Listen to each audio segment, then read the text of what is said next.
Right, a note on different challenge to human rights with special emphasis on ethnic conflict. Human rights are right inherent to all human beings regardless of our nationality, residence, sex, sexual orientation and gender identity, national or ethnic origin, color, religion, language or any other status.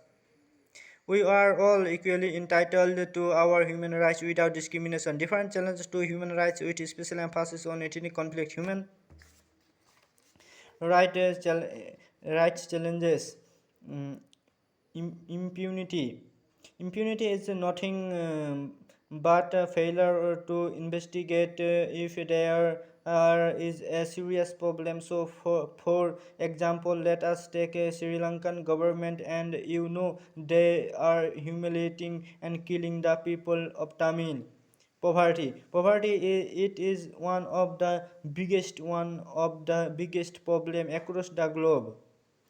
Discrimination everywhere we can see discrimination. I think the example I can quote is no American civil rights where black and colored people have the fight between each other. Armed conflict and violence. I think now we can see Myanmar military took up the government and every day are killing the people. Lack of democracy. Weak institution, and this is also one of the issues, because if the institution is weak and the service delivery may be poor. Ethnic conflict.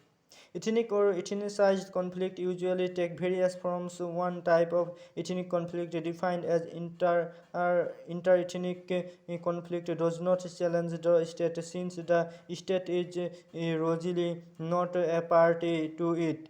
Another type, going wars and warlordism, which are also ethnic, are structurally different from the higher number of inter-ethnic or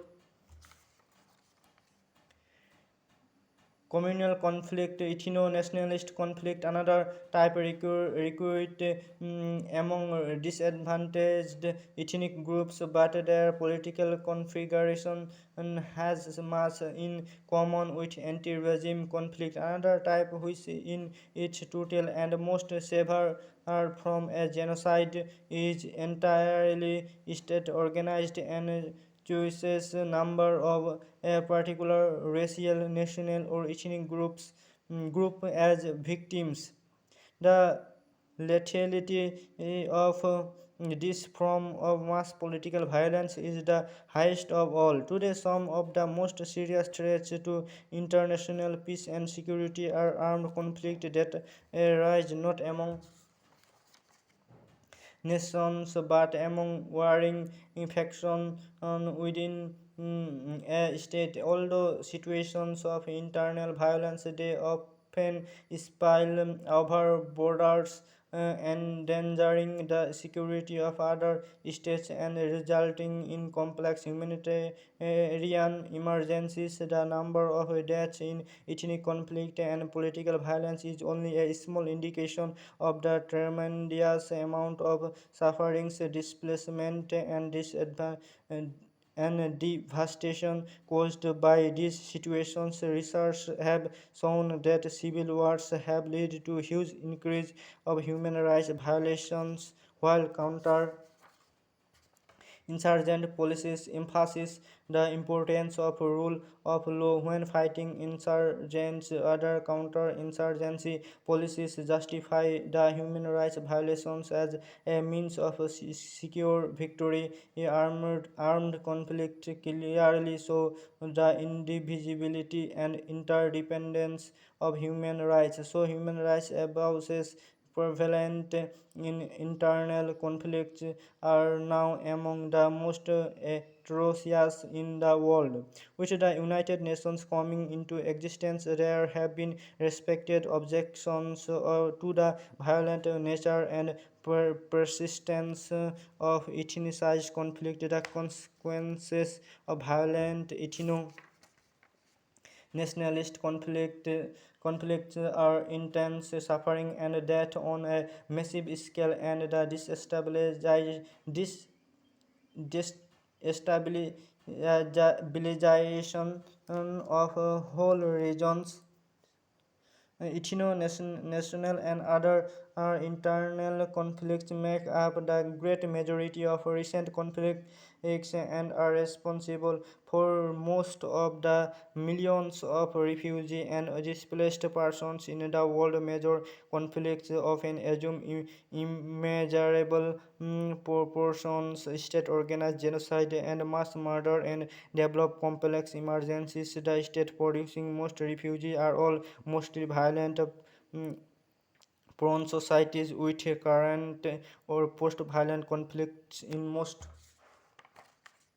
intra-state conflict, violations of human rights and international law form part of the agenda and force people to seek refuge.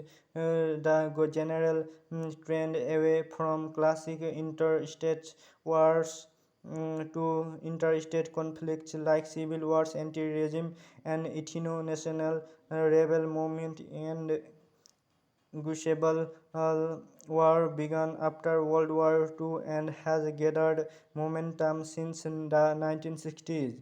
The achievement of independence from colonial rule, the ethos of the United Nations and world culture, and the spread of information and images through modern communication have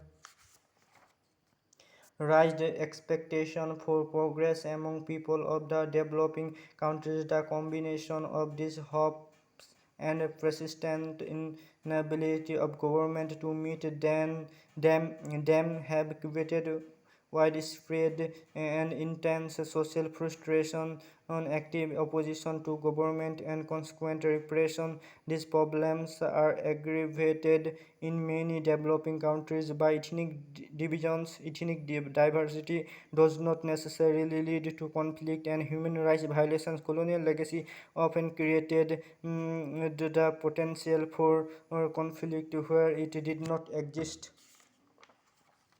before. For example, the genocidal conflicts between Hutus and Tutsis is in Rwanda had significant colonial origins. However, in a situation of scarcity and high expectations, ethnic diversities are difficult to manage as it is a potent source of competition and can thus lead to serious human rights violations. The Vienna Declaration maintained that democracy, development, and human rights were interdependent, yet human rights of suspected criminals, refugees, and ethnic and political minorities are particularly vulnerable to democratic violence in developed